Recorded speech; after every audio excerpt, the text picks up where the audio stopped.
আমরা সবাই সমান। আমার বোন, আমার ভাই, আমরা সবাই সমান। অনর্থক ইসলামের দোহাই দিয়ে দেশে অশান্তি করবেন না। যখন জামাতের আমির শফিক সাহেব আমার নবীজির সুন্নত বলে ছেলেদের পিছন থেকে জড়িয়ে ধরে চুমু দেয়, তখন ধর্ম অবমাননা হয় না?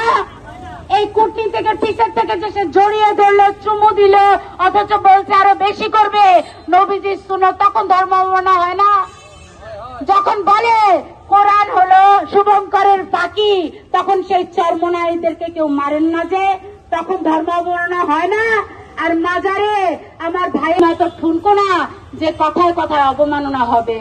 অতএব আসেন ঐক্যবদ্ধ হই। পত্রপত্রিকা আছে 205টা মাজার ভেঙেছে, আর সবাই ঐক্যবদ্ধ হবে, ঐক্যবদ্ধ। শাকেরান ভক্ত যারা, তাদের পক্ষ থেকে আমরা আজকে এখানে দাঁড়িয়েছি।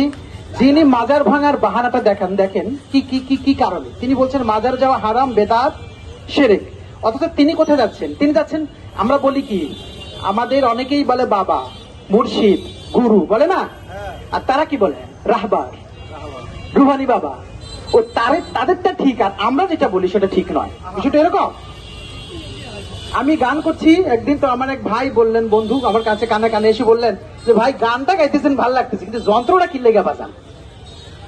আমি বললাম আপনি ভাত খাইতেছেন ভালো কথা, তরকারি কেন খাইতেছেন?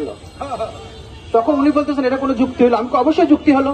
আপনার মোবাইলে এত মোবাইল পকেটে নিয়ে ঘুরছেন, যে মোবাইলে হাজার হাজার গান, বাদ্যযন্ত্র, সেটা হারাম আপনার কাছে নয়। আর আমি যখন গান গাচ্ছি যন্ত্র দিয়ে, সেটা হারাম হয়ে যাচ্ছে।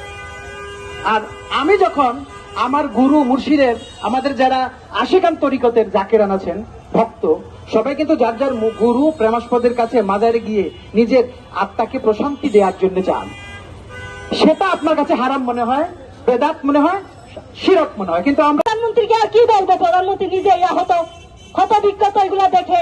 আপনি কেন দেশের আইনকে বলতেছেন না এই ভণ্ডামি বন্ধ করার জন্য?